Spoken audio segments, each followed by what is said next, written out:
Okay, simple video there. I'm going to be replacing or taking off my hot end extruder.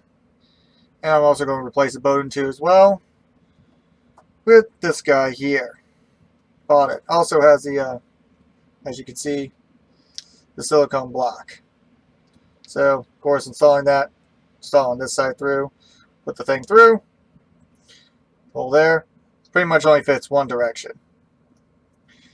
So, first things first, I've already done this, but if you had filament up here, you remove the filament. So you would go down to your wherever your controls are. You would set the nozzle to a higher temperature, so you would heat up your hot end, so you could pull that filament out through here. Normally, I just disconnect it via here, like that, and I would actually, once it's heated up, I would just pull the filament out. I'll leave this guy disconnected anyways, because we're going to be replacing Bowden tube anyways. So this guy comes off. A lot of your kits probably came with Allen wrenches or Allen keys or key sets, whatever you wish to call it. I call it an Allen wrench. And find the right size for your whatever you're taking off. This is an Ender 3, so it has 2 points to take off at. I think most things are very similar in style, but with your 3D printer, it might be a little bit different. So I like to remove my screws. And I use like one of these things again because I have these little hex sets, and I like just to put screws. I literally just put the screws inside here or whatnot to hold them, so I just don't lose them. And like I said, there's only 2.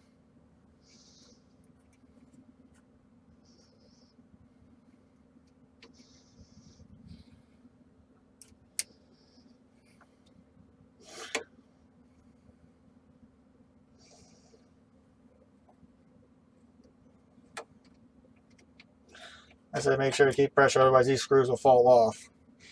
And trying to find something that tiny is annoying, especially in the workshop. So our cover's off.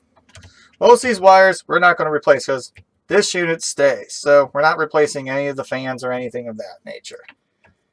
So fans are staying. What we are replacing is this guy here. Like I say, a lot of gunk on it, a lot of stuff, but we're just replacing this whole unit. Cost me about 19 bucks to get a new guy. Here it's the same one. Probably could have found maybe a cheaper one, maybe a better one. You know, played around, but I happen to get the same one. And good thing the Allen wrench is the same size, so I don't have to switch out to them. And just kind of crank it out. Now, if it feels really hard, you of course could set it up like this and get more leverage action, which makes it pretty easy. But for once you've loosened it up, it's much easier and quicker just to spin the thing. So you just spin it. And it comes out. And like I say, grab the screw. This guy will always fall and bite me, but I don't want to damage those wires. Decent sized long guy. And they have a little washer on the end with them, so I like to keep it over here. Once again, having something to store those in, because losing that would be very annoying. Because the guy I got does not come with those. Surprise, surprise.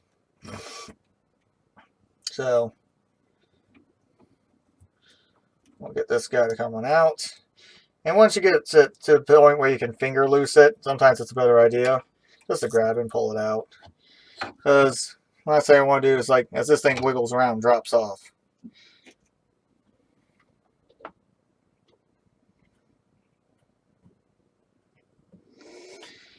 Okay, so this guy's off now.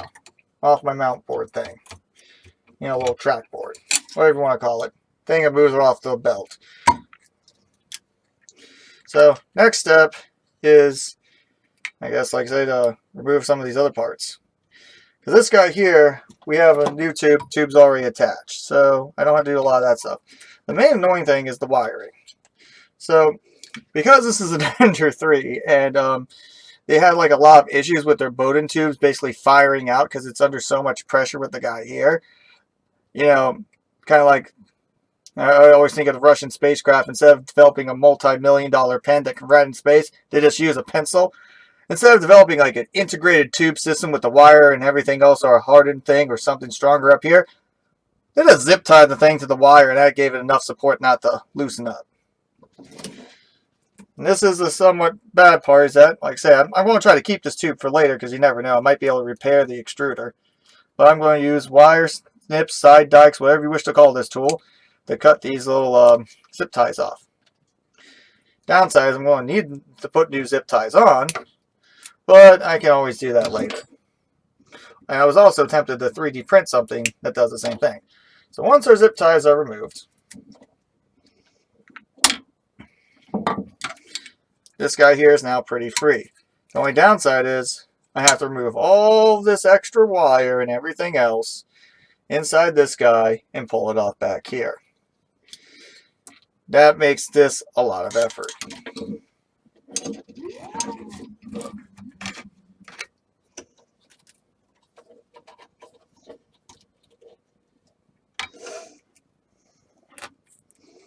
I'm trying to be somewhat lazy with this, or not do as much stuff, because I just want to be able to put this guy on. What I was half tempted to do, and probably still am, is I'm literally just going to cut these wires here. You know why? Because I don't really care.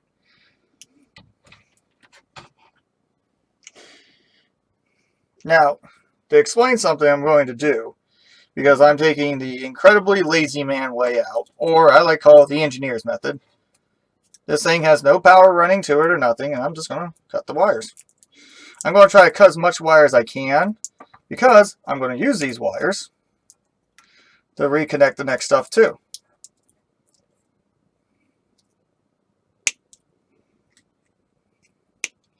So, took the really lazy, easy way out. I just cut the wires. That's it. Now I can always reattach wires and do stuff later, but this unit, I'll keep it around somewhere maybe for a conversational piece.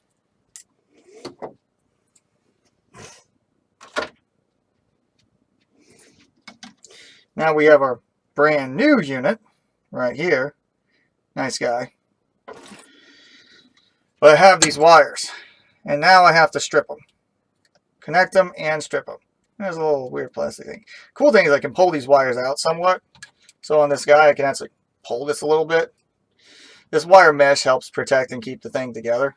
That's pretty cool if you look at it like that. Does.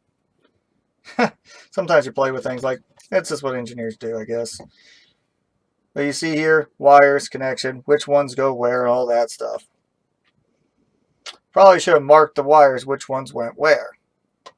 But I can generally kind of tell from where they like to sit and rest that these wires went here, this wires went here. But if this is what I think it is, it really doesn't matter, because if it flows one direction or the other direction with DC current, a heating unit doesn't care which way it flows. It's still going to heat.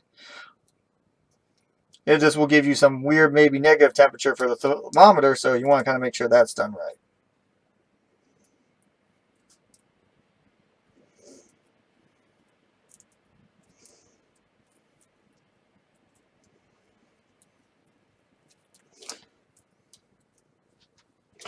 But there's also another thing I can do as well. And staying with the lazy man's spirit, I can just cut this guy off here, removing that zip tie, and actually just pull the wires through and actually take them off. The reason I'm doing that is because this other connector on this other guy here, it has connectors already on that part there with the white wire end. So I figured, hey, you know, I'll just use the original connectors that connect to this thing.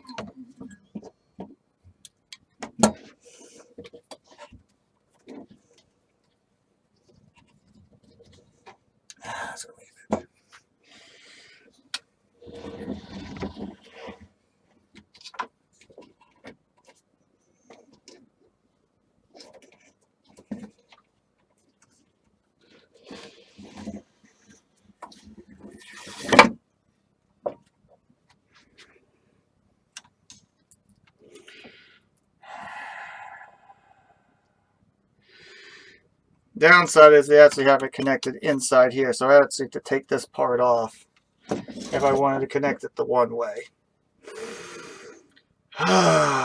That's not fun to think about. Not like I can't remove this plate and move this front part and do all sorts of stuff, but that's a lot of extra effort. I was hoping that was not going to be the case.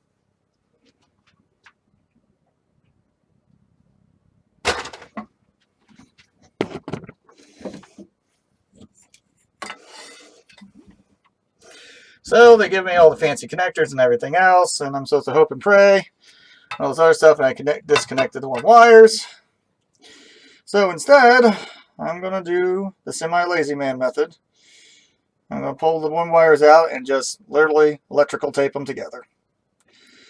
Might not be the best method, but I've done worse. Downside is I really wanted to use this little connector guide, but hey, you know what? Losses are losses.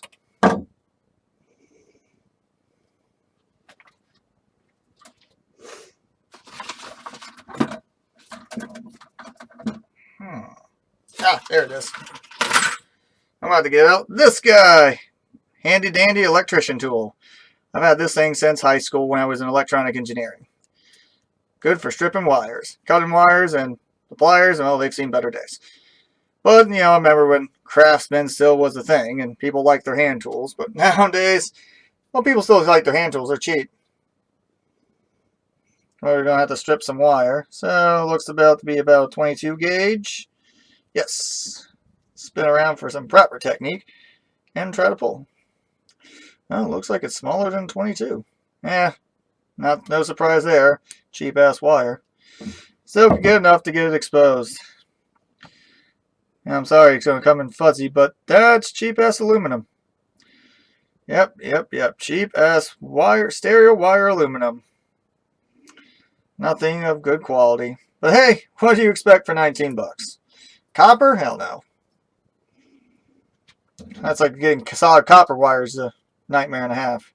So we'll try to do it the 22 set again. Whip it around a bit. Try to actually get that insulation cut off. Have to wiggle it. There we go. Still can strip it, but it's not a good clean cut. See a little bit of banana peel in there.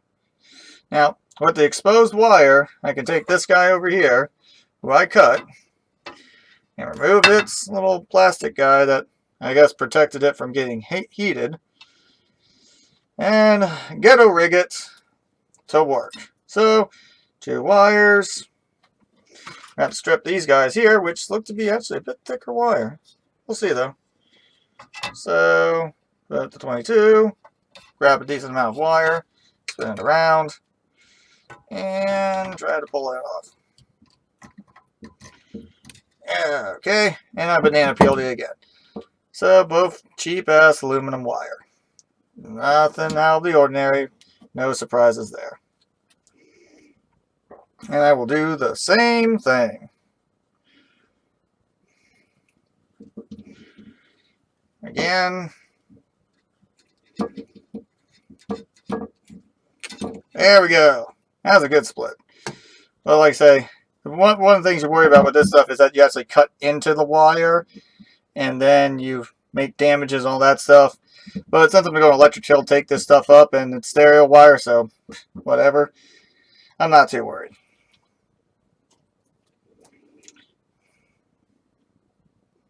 Next thing is just to connect this guy here. You know, I want a bit more wire on these guys' end. I got plenty of wire. I should have stripped much further down. I'm going to put on that 22. And just try to weasel out a little bit more of that wire. There we go. That's a bit better.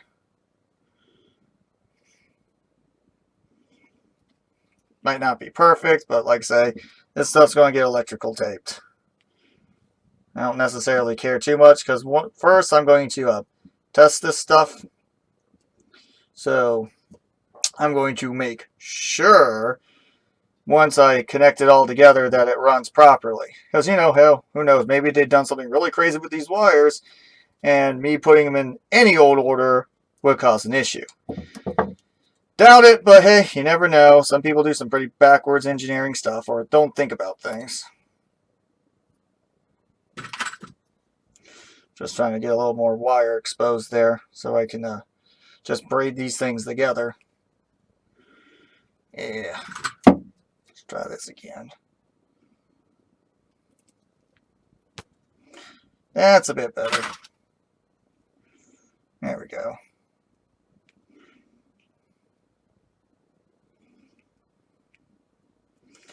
Gollies. Cheap wire, it is what it is. I'm just cutting off this excess insulation.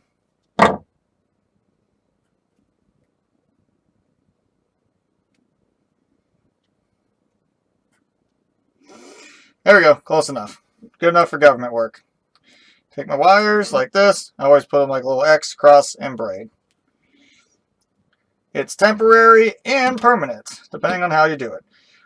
If you want to be a good electrician, you would put a heat shrink wrap over on this other side.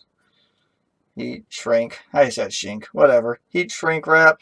You put it over here. You leave offside. You braid this. You would solder these wires together. And then you would bring your heat shrink over and use a heat gun to heat it up. And it would seal over. Or you can use electrical tape. Guess what I'm going to do? Obviously the proper stuff now. I don't care for that. So, 2 wires are connected. Hooray. Now we got some other wires still to connect. The red ones. And I'm going to tell you now, I am fairly confident these are for the actual heating. Because these wires over here, these little white ones, they're pretty thin. If you're running current to heat something through it, wires heat up, these could possibly burn up. These are larger wires, designed to carry a heavier load. These guys, thermostat probably, the temperature reader, whatever you want to call it. I usually call them thermometers, but, you know, thermometers. But hey, no one really does that no more. So, like I said, this guy's going to the heating element. And they pre-stripped it for me so much. You know, like little teen guys like supposed to shove this in something. But you know what? I ain't doing that. We're going to strip these down further. It looks to be about a 16 gauge. Oh, no, maybe not. Yeah, 16 gauge. Like I say, when you have these like stereo wires, multiple El Cheapos, they don't use a solid wire, which there's reasons why you use solid wires, especially stuff like this. But solid wire is expensive, so I understand. You're not going to use solid wire. So there's the other one stripped. Easy peasy. Now we got these other 2. Pull them out. Grab them. Go down about further down. Spin to try to get all that insulation off without cutting into the wire. And pull. Yeah, that has some internal wire into it. Oh, that's cute. A little bit better insulation on these. And more of the same. Something you'll learn in electronics, that you do a lot of repetition when it comes to cutting wires and moving wires and connecting circuits. But most of that stuff people don't do these days anymore. They just click on a board. The days of actually really repairing circuit boards and pulling out components, long gone. If you're still doing that, there's something wrong with you, or you're in a very highly specialized field. So like I said, this one shouldn't matter which way I connect them. Even though direct current could be running in the opposite direction. Oh no, it's a dumb heating system. Doesn't really matter. Here, on this guy, as like I say, I make my little X, and I just twist them together, and they braid together. Wow, I failed that one. That's sad. Well, I can fix it. See? And you braid them together. Like I say, if I really want to do this proper, I get out a soldering iron and solder these wires together. But I don't care to. I'm just trying to make sure this thing works. So I got all this extra wire now, which is the downside with how I did this. Upside is I don't care. I'm just making sure it works. Because guess what? I can always take these off and put another guy on. Doesn't take much effort. So let's install this guy on. A couple things we do need to do. First off, let's bolt them. So let's go find my little bolts I had. And they have the little washer on them too. Look at there. I know the camera goes blurry. because it's not focusing on what I'm showing you, but that's okay. You can see there's a bolt. So, take the guy, and I'll just do it finger tight first off. Push it all the way through, and then kind of guide yourself into it, and just finger tighten a little bit. The only thing you have to make sure is the orientation. You want the heat block going out this way. This wire on this side. See the wire, how it's on the same side as last? That's going to go out through here next to the fan. You don't want it over here because it doesn't really have a way to go out. So there's that. We'll grab the second bolt. We'll put it in. Make sure it's in. And I just loose finger tight them, just loose tightening. It's weird they even say it that way, but I make sure it's first all the way in and settled and where it needs to be at before doing a final tightening. And since I'm doing my own work, I'm not a jerk like at a car company. I'm not going to over tighten these things a lot. They don't need it. This thing is not like going on a road getting its butt kicked and bouncing all over the place. This screw, plenty of strength to hold this thing in. You don't have to ratchet this sucker down a lot. Although somebody in a machine shop does that because they don't want you doing your own work. So what I'm going to do for this guy is I'm going to keep a lot of this wire and stuff out for now when I do my testing. Just to make sure he still works and prints. And as you can see, I have a ton of extra wire. It's going to be kind of annoying, but at the end of the day, it doesn't matter if it's annoying, it matters if it works. So we'll put the guy back in. And like I say, it doesn't have to be beautiful, especially if it's an Ender 3, because, to be honest, this is one of those El Cheapo printers, but it does the job. I can't really complain too much. Like I say, it's great for the price. Very appreciative of the company who made this. Because other printer companies charge you an arm and a leg, and they try to charge you for all sorts of things you don't need. And really, this is, if you want a 3D print, Ender 3 is where it's at. It's the right price for the right tool. But most of the time, people don't care.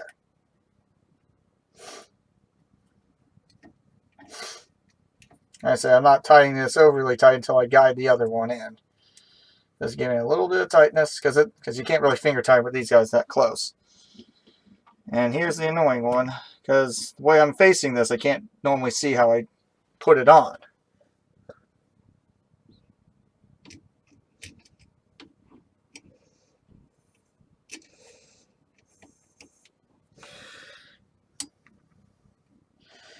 And I'm always worried about cross-threading, but usually cross-threading is not a big deal these days.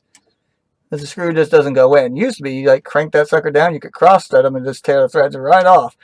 And the worst thing is you tear the threads off the internal part, not the screw itself, because that screw can be easily replaced. That's a cheap little piece of metal.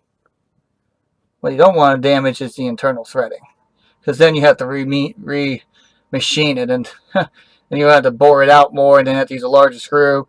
This is a nightmare. Tighten that down. Pretty tight there. And pretty tight there. And that's the low and down of replacing one of these guys. I'm going to see how well he works out later in another video, but that's his replacement. Not too hard, but you know, not the prettiest look. But like I say, I can clean this up later. I can make it nicer looking. I can stuff wires in, tape stuff, hide wires. Not a big deal. The question is, does it work? Heck, yep. And actually, you know what? Why not just test it right now?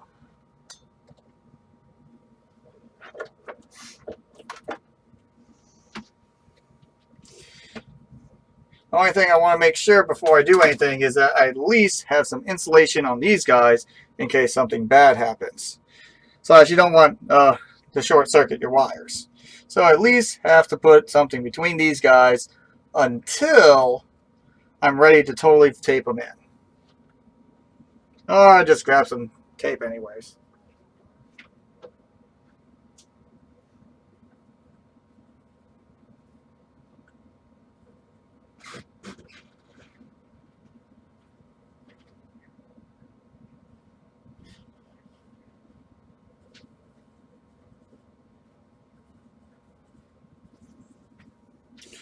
So, good old electrical tape.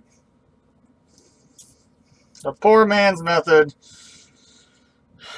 for a long time. I'm not using too much because, like I say, if I have to undo this, I want to be at least able to tear the tape off and reconnect them to the other one in case I have any issues. But just enough tape to make sure it doesn't do anything stupid. So just place your tape on, like so. It is electrical tape. It really does not matter. No matter what you do, you will look like you are a garbage electrician when using this stuff. But hey, it doesn't mean it doesn't work.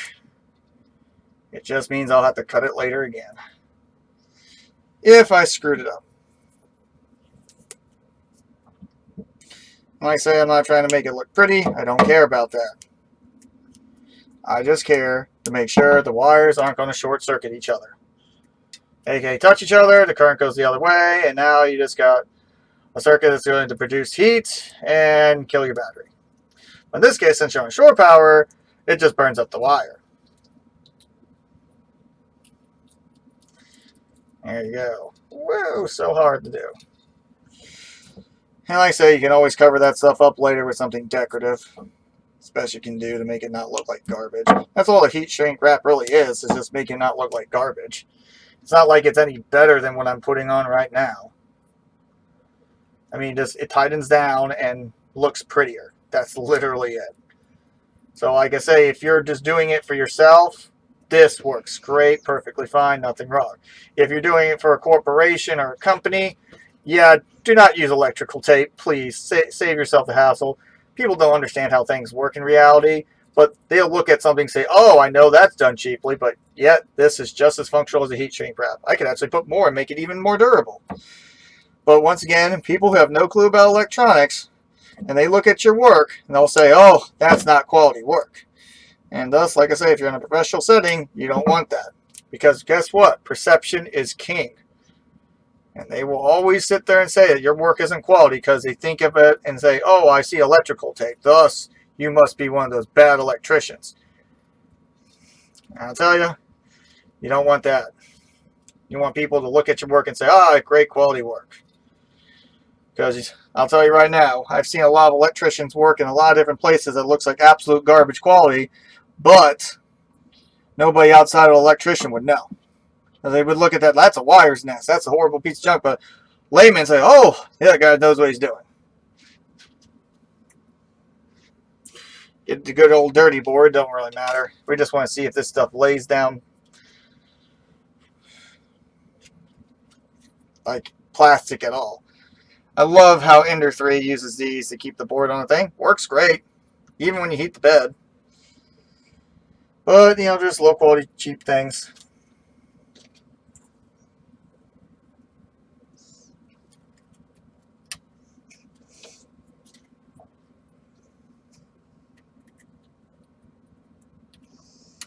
Okay, and one of the most important things, actually connecting the boat into it.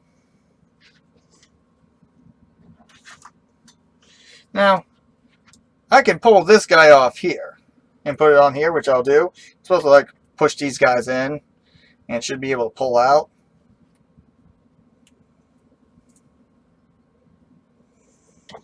See me like working more of it off screen than anything else because for whatever reason these guys do not come out worth a damn. So what I'm going to do is off screen I have a vice clamp. I'm going to clamp it to it. And then I'm going to try to pull the sucker.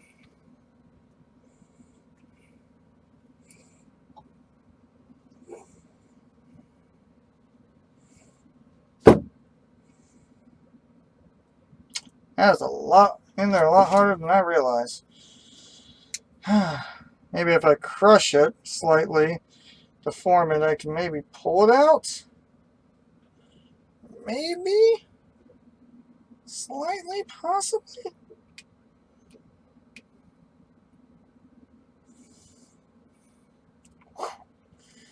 That guy does not want to come out.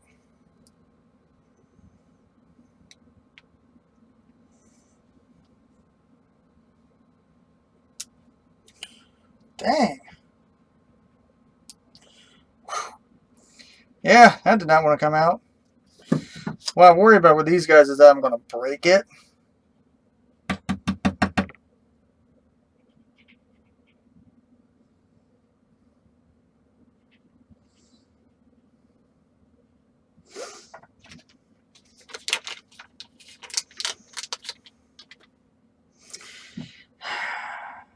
you can see inside this guy here, if you actually could look, it has some stuff inside it I need to clean out.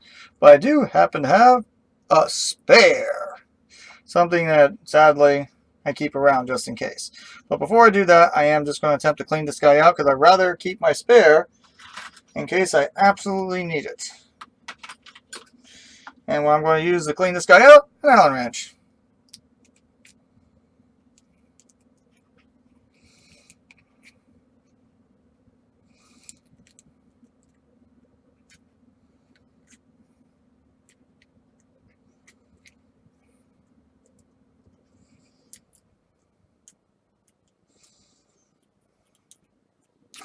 As I fight back and forth trying to get this little piece out of there.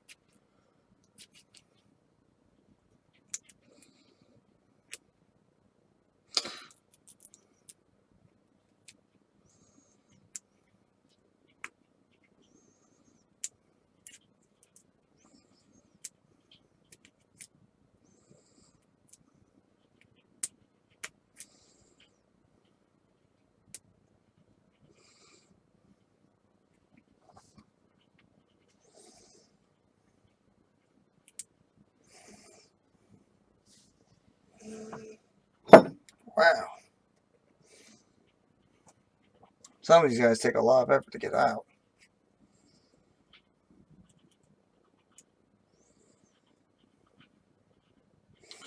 And there you go, that piece of bowden tube. I'll show you how big that is.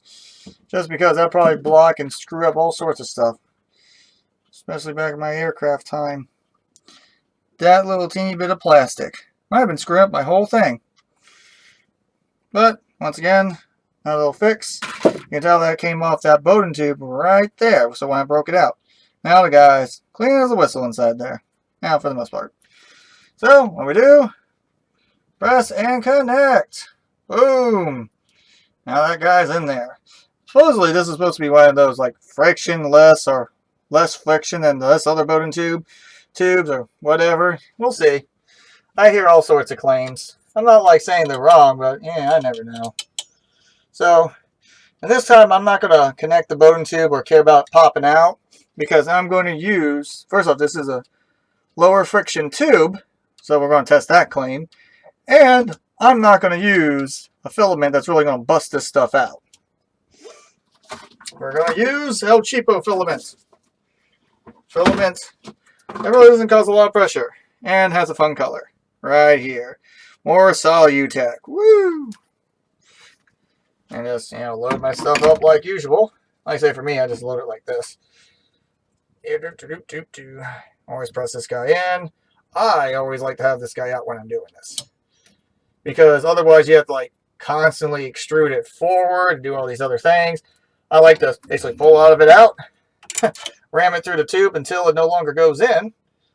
In other words, it gets all the way to the end. So I pre-feed it, or I manually feed it. See, doesn't want to go any further. And then I just kind of guide it back in. And once I get about to this end, I just push it in any further and screw in. And bam, there we go. I loaded my filament. So,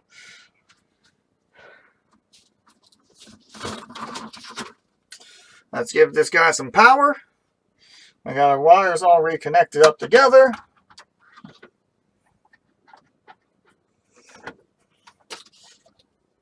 Gonna move them slightly farther forward. I'll put my spare back before I do any of that stuff. Don't want to lose parts. One of the things is that you don't want to buy a whole bunch of extra parts, but this extruder tip, I want to make sure that this thing's supposed to solve my issues. So, you'll see wires over, because my outlet's over this way. But hey, I'm 3D printing on a budget. I mean, other people spend thousands upon thousands of dollars. Obviously, 19 bucks. Printer's on. Fan turns on. Of course, we didn't mess with those wires. Those all should be fine. That's these yellow, black, and blue wires. It's funny, they use the common ground easy. Oh, no, not bad. No, they have a red wire here, so each fan has their own DC current wire. We're going to go down to prepare. I know you can't see these steps, so I'm just trying to tell you what I'm doing. I'm going to go normally, I shouldn't go to prepare forgot. This thing's weird. You go to control on it, and then you go down to temperature, and then you can set the nozzle. So we're going to set the nozzle up to 100 degrees. Why? Because I want to see if it's going to heat. Down here, I can't show you it, but I know my thermometer is working because I have temperature on my nozzle.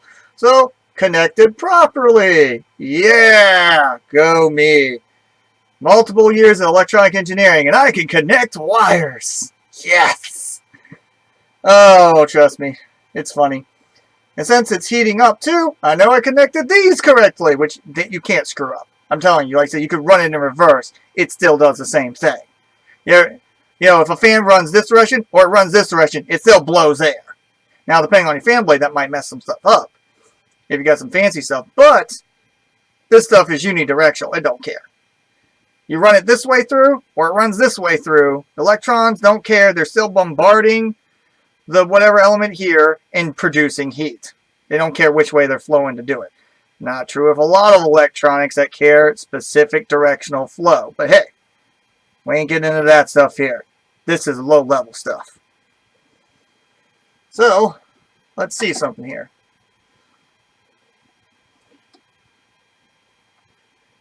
I'm curious. I'm going to print from my SD card. I'm going to print some random stuff and see if it goes. I'm going to do a small print. I'm going to lower the temperature. As I actually had a higher temperature, but with this thing on here, I should work at a lower temperature. So let's test that. Let's go back to what I used to use, 216. That should probably do. I probably should have used PLA just because then I didn't really care, but this stuff shouldn't eject out this Bowden tube. It's nice in here right now. So, let's look at the print when it starts going on. Actually, you see this wire test. This thing's going to move all sorts of ways. But, like I say, when I want to clean this up, I'll zip tie these all together, and you'll never notice this stuff anyways. Tons of extra wire.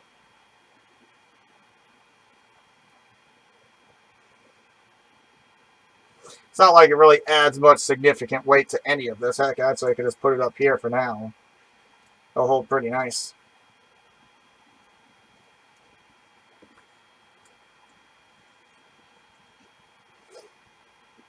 Yeah, whatever. I have to go get myself some more zip ties to put on here, or I'll 3D print something to hold them. You know, make use of this thing. I know it takes a little bit of time to heat these suckers up. Let's get into 213, 212.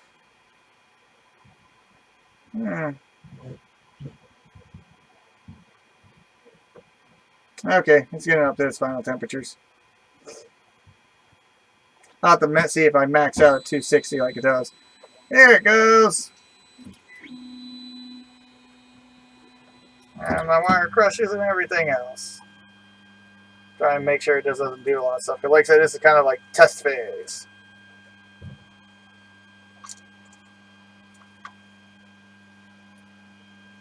Because when I do this for real, and I fix up all these wires and I make sure they're connected properly, in other words, they're mounted to the thing so they don't slap around everywhere, like this guy's kind of doing right now. Normally this guy's connected to the Bowden tube. As you saw earlier, it was zip tied to the thing because that's how Ender 3 solves problems. But hey, but it works, so I don't complain. I understand. Engineering on the cheap is a good idea. But, you know, you pull this guy through, you set him up to do his thing. These guys are working here. Temperature's good on this. And also with this cure updated, it actually doesn't do the stupid thing anymore. Where it used to go across this way. Now it goes this way because it realizes we put the binder clips on the Ender 3. Because, yeah, we're all about that high quality, high tech, high expensive engineering. Binder clips. That's where we're at.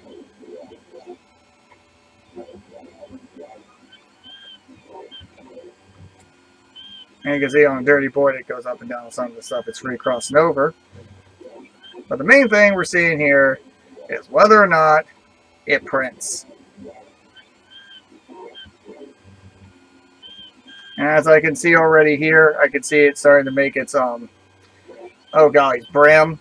So I can already see it's printing.